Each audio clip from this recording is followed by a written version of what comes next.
வீட்டிலேயே சுவையான ரசப்பூரி செய்வது எப்படி? தேவையான பொருட்கள்: பூரி செய்ய மைதா அல்லது கோதுமை மாவு 1 கப், ரவை அதே கப்பில் பாதி அளவு, உப்பு தேவையான அளவு, போதுமான அளவு தண்ணீர் விட்டு பூரி மாவு பதத்துக்கு பிசைந்து 10 நிமிடம் ஊறவிடவும்.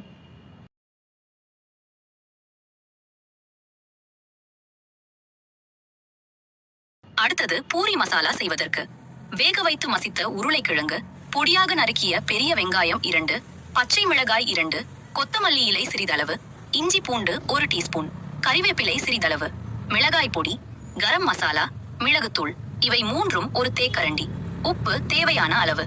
அனைத்தையும் ஒன்றாக கலந்து எடுக்கவும். பூரி ரசத்திற்கு புதினா, கொத்தமல்லி, பூண்டு, இஞ்சி, பச்சை மிளகாய், உப்பு சேர்த்து நன்றாக அரைத்து அதனுடன் தண்ணீர் மற்றும் புளி கரைசல் சிறிதளவு சேர்த்தால் சுவையான பூரி ரசம்.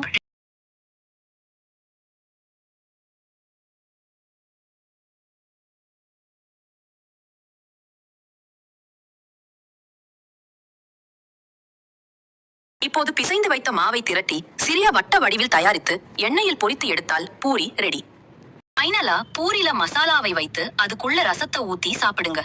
சூடான சுவையான மாலை நேர ஸ்நாக்ஸ் ரெடி. உங்க வீட்ல இதை இப்பவே ட்ரை பண்ணி பாருங்க. ட்ரை பண்ணி பார்த்துட்டு கமெண்ட் பண்ணுங்க.